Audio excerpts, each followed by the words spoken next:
Students, आज की class में हम लोग एक और लॉन्ग क्वेश्चंस को डिस्कस करेंगे। क्वेश्चन 51, ये बहुत ही इंपॉर्टेंट क्वेश्चन है। 2019 के सीबीएसई एग्जाम में इस क्वेश्चन को 6 नंबर में पूछा गया था। ये आपके बोर्ड एग्जाम में पूछा हुआ क्वेश्चन है। 2019 में कंपार्ट में इसको पूछा गया था। इसमें हम लोग को इनकम एंड एक्सपेंडिचर अकाउंट और क्लोजिंग बैलेंस शीट बनाना है। जब क्लोजिंग बैलेंस शीट बनाना है तो ओपनिंग बैलेंस शीट तो बनाना ही होगा। सबसे पहले हम लोग पेमेंट साइड में जाकर एक्सपेंस को खोजेंगे और उसको यहाँ डेबिट करेंगे। आप पेमेंट साइड में देखें, पहला आइटम है सैलरी, और नीचे जो एडिशनल इंफॉर्मेशन है उसको यदि आप देखेंगे तो उसमें सैलरी के रिगार्डिंग कोई इंफॉर्मेशन नहीं है, इसलिए हम लोग सैलरी को डेबिट कर देंगे 25,000।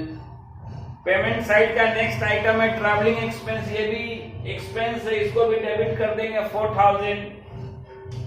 नेक्स्ट आइटम है स्टेशनरी, ये भी एक्सपेंस है, इसको भी डेबिट कर देंगे 3,000।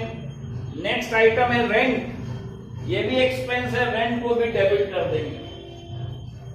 और उसके बाद नेक्स्ट आइटम है बुक्स, तो बुक्स को एसेट माना जाएगा। और चूंकि बुक्स का ओपनिंग क्लोजिंग बैलेंस दिया हुआ है नीचे एडिशनल इंफॉर्मेशन में, जब आप एडिशनल इंफॉर्मेशन में जाकर देखेंगे तो मार्च 18 यानी in the beginning of the year books था 8,000 का, और मार्च 19 यानी कि at the end of the year books है 12,000 का। स्टार्टिंग में था 8,000 का और एंड में है 12,000 का। And during the year we have purchased books worth ₹4,000 which is given in the payment side of receipt and payment account। 4,000 का बुक्स हमने नया खरीदा, 8,000 का पहले से था, तो हम चेक करेंगे कि बुक्स पे कोई डेप्रिसिएशन हो सकता है या नहीं। तो बुक्स के डेप्रिसिएशन को निकालने के लिए हमने लिख दिया परचेज 4,000 और उसमें ऐड कर दिया ओपनिंग स्टॉक 8,000, तो दोनों ऐड होकर बुक्स हो गया टोटल 12,000। और ईयर के एंड में क्लोजिंग स्टॉक यानी क्लोजिंग वैल्यू भी है 12,000। दैट मींस बुक पर डेप्रिसिएशन नहीं हुआ, इसलिए डेप्रिसिएशन आ गया नील। वही यदि क्लोजिंग वैल्यू आपका दिया होता 10,000 तो 12,000 में 10,000 लेस करके 2,000 आपको ये डेप्रिसिएशन हो जाता। आप कहेंगे कि सर कंजम्पशन भी तो इसी तरह निकालते थे, परचेज में ओपनिंग स्टॉक जोड़ते थे और क्लोजिंग स्टॉक लेस करते थे। तो ये बात सही है कि ये सेम उसी कॉन्सेप्ट पर निकाला गया है जिस कॉन्सेप्ट पे हम लोग कंजम्पशन निकालते थे।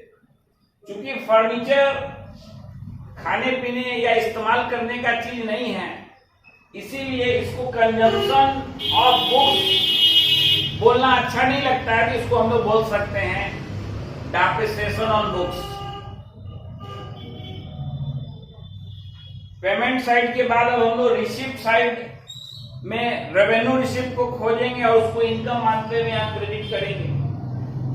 तो आप देखेंगे सब्सक्रिप्शन दे रहा है 70,500, तो सब्सक्रिप्शन हमने लिख दिया 70,500। चूंकि यहाँ बाइफर्केट करके नहीं दिया है, इसलिए शॉर्टकट जो मेथड मैंने आपको बताया था वो यहाँ एप्लीकेबल नहीं है।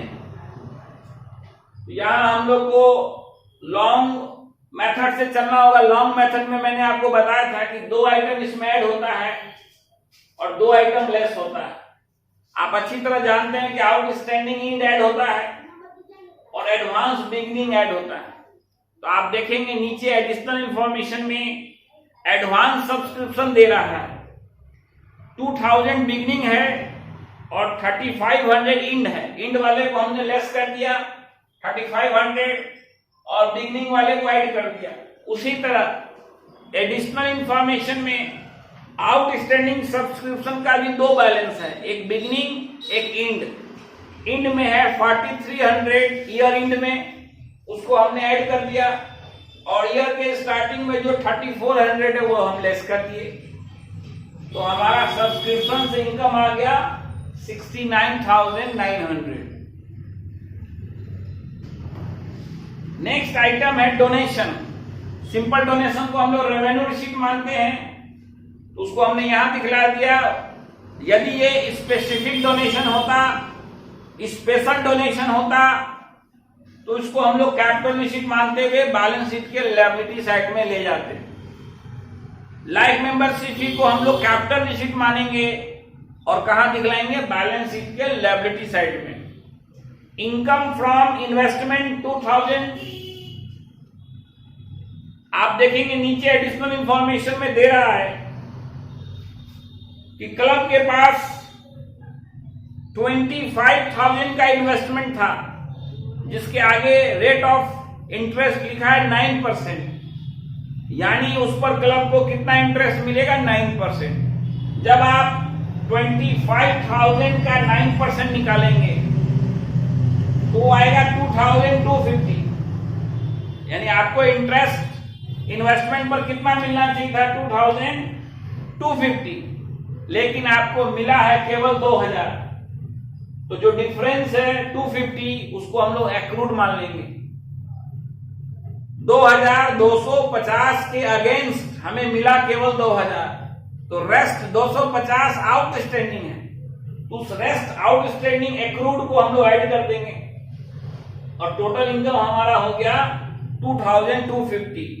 अब हम लोग बैलेंस करेंगे क्रेडिट साइड के टोटल में, डेबिट साइड के एक्सपेंसेस को लेस करेंगे, तो हमारा सरप्लस आ जाएगा 13,150। अब हम लोग वर्किंग नोट में ओपनिंग बैलेंस शीट बनाएंगे ताकि हमें कैपिटल फंड की जानकारी हो जाए।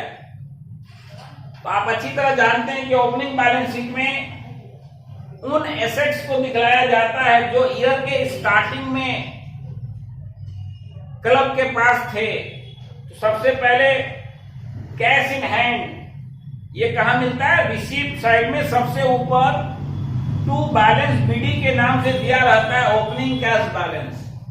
तो आप देखें रिसीप्ट साइड में टू बैलेंस बीडी से लिए आइटम दे रहा है 10,500, उसको हम लोग लिख दिए कैश इन हैंड 10,500। और ईयर के स्टार्टिंग में जो भी एसेट है, आप देखें नीचे एडिशनल इंफॉर्मेशन में मार्च 18 के डेट में जो भी इंफॉर्मेशन है वो इस ईयर का स्टार्टिंग बैलेंस है। पिछले साल का क्लोजिंग ही करंट ईयर का ओपनिंग बैलेंस होता है। तो आप देखें एडवांस सब्सक्रिप्शन, जो सब्सक्रिप्शन हमने एडवांस में आगे का ले लिया उसको लायबिलिटी माना जाता है। तो एडवांस सब्सक्रिप्शन 2,000 ये हमारे लिए लायबिलिटी है, लेकिन आउटस्टैंडिंग सब्सक्रिप्शन 3,400 ये एसेट है, ये हमको लेना है। सब्सक्रिप्शन जो ड्यूज है ये हमें मेंबर से लेना है। बुक्स, ईयर के स्टार्टिंग में 8,000 की बुक्स थी और इन्वेस्टमेंट 9% इन्वेस्टमेंट, ईयर के स्टार्टिंग में 9% इन्वेस्टमेंट है 25,000। ये सारा इंफॉर्मेशन आपको एडिशनल इंफॉर्मेशन में नीचे दिया हुआ है। किस डेट से दे रहा है? मार्च 18 के डेट से दे रहा है, क्योंकि मार्च 19 के डेट में जो है उसको क्लोजिंग बैलेंस शीट में दिखलाएंगे, क्योंकि हम लोग ये जो फाइनल अकाउंट्स बना रहे हैं ये किस डेट को बना रहे हैं? मार्च 19। ये हमारा ईयर का एंड है मार्च 19, और मार्च 18 ये पिछले साल का एंड था जो कि इस साल का हो गया बिगनिंग। इन तमाम एसेट्स को जोड़कर उसमें इस लायबिलिटी को जब हम लेस कर देंगे तो जो बैलेंस आएगा उसको हम लोग मान लेंगे कैपिटल फंड 44,900। इसके बाद हम लोग क्लोजिंग बैलेंस शीट बनाएंगे। अब हम लोग क्लोजिंग बैलेंस शीट बनाएंगे। क्लोजिंग बैलेंस शीट में भी हम लोग सबसे पहले कैश इन हैंड लिखेंगे। पेमेंट साइड में जो नीचे रहता है by balance CD, payment side में जो सबसे नीचे है by balance CD, it is the amount of closing cash balance, जो कि दे रहा है 30,000। ईयर के एंड में कितना कैश है?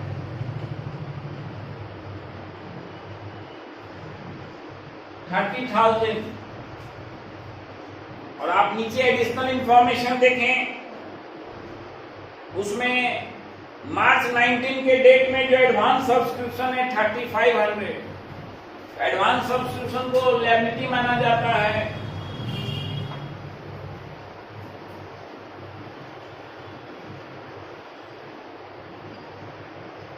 $3,500 और आउटस्टैंडिंग सब्सक्रिप्शन का अमाउंट है 4,300।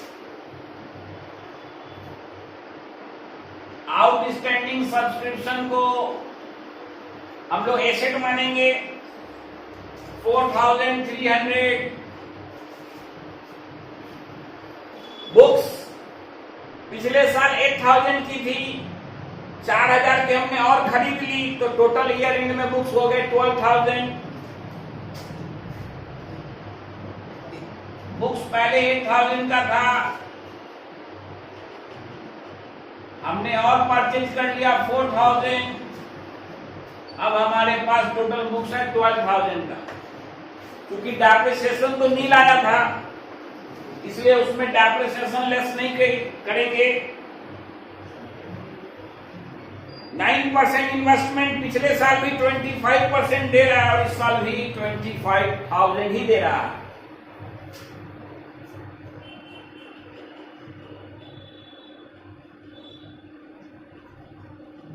लेकिन एक्रूड इंटरेस्ट 250, जिसको हमने इनकम एंड एक्सपेंडिचर अकाउंट में क्रेडिट किया था, एक्रूड इंटरेस्ट इनकम है और साथ ही साथ वो एसेट भी है। क्योंकि अभी वो हमको रिसीव नहीं हुआ है, वो फ्यूचर में बाद में जाकर रिसीव होगा, तो वो एसेट भी है। उस एक्रूड इंटरेस्ट को हम लोग इसमें ऐड कर देंगे। अलग से भी दिखला सकते हैं 250 एक्रूड इंटरेस्ट, इसका अमाउंट हो जाएगा 25,250। पेमेंट साइड में आप चेक करें कोई नया एसेट है क्या, तो केवल एक ही एसेट है बुक्स 4,000, जिसको हमने ऑलरेडी ऐड कर दिया है। और नीचे एडिशनल इंफॉर्मेशन को भी हमने ले लिया। अब आप रिसिप्ट साइड में देखें कोई नया लायबिलिटी है क्या, तो वहां आपको मिलेगा life membership fee. Life membership fee को हम लोग हमेशा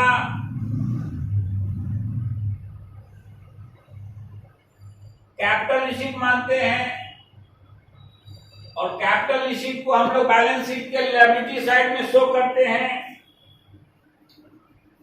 इसके अलावा अब कोई लायबिलिटी भी नहीं है, सारे एसेट्स ईयर एंड में जो थे वो आ गए और जो भी लायबिलिटीज थी वो भी इस साइड आ गई। अब हम लोग कैपिटल फंड लिखेंगे।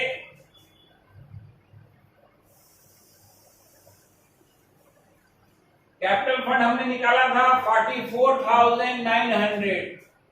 उसमें क्या ऐड कर देंगे, सरप्लस। सरप्लस ऐड कर देंगे, जो कि सरप्लस का अमाउंट है 13,150। इसको ऐड कर दें।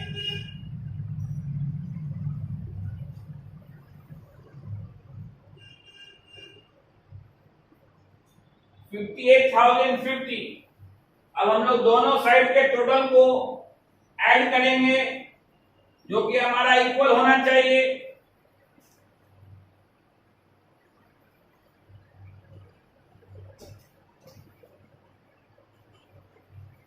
दोनों साइड के टोटल को जब आप ऐड करेंगे, उसका टोटल आएगा 71,550।